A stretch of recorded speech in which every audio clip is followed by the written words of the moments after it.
নমস্কার, আমি ডক্টর বিশ্বজিৎ সাহা বলছি। হোমিওপ্যাথিক ওষুধ দিয়ে রোগ সারান এবং সুস্থ থাকুন।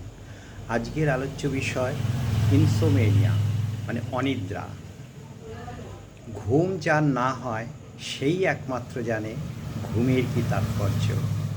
তাই ভগবান শ্রীকৃষ্ণ গীতাতে বহুদিন আগে বলেছেন যে যার ঘুম নাই এবং যে প্রচুর পরিমাণে ঘুমায়, যে আহার বেশি করে এবং যারা আহার করে না, এই 4 শ্রেণীর লোক কখনো সাকসেসফুল হতে পারে না।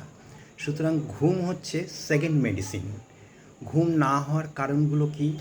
অত্যধিক স্ট্রেস মাথায় নেওয়া, দুশ্চিন্তা করা, এবং যে চিন্তা করলে আপনার শরীরের ক্ষতি হয় সেই সমস্ত চিন্তা করলেই আপনার অনিদ্রা রোগ দেখা দেবে।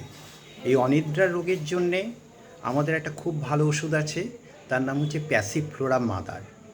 আপনি 30 ফোঁটা করে দুপুরবেলা এবং রাত্রিবেলা শোয়ার সময় খান, এবং সুন্দর একটা ঘুম হবে। রাত্রিবেলায় সুন্দর ঘুম হবে এবং ভোরবেলা কোনো রকম ডিস্টারবেন্স থাকবে না। অ্যালোপ্যাথিক ঘুমের ওষুধ খেলে যেটা হয় যে পরের দিন সকালবেলা আপনার শুধু ঝিমুনি আসে, কিন্তু এটা কখনো হবে না। কোনো সাইড এফেক্ট নেই এবং আপনি যখন খুশি ছেড়ে দিতে পারেন, কোনো অসুবিধা নেই এবং সম্পূর্ণ নিরাপদ মেডিসিন। হরে কৃষ্ণ।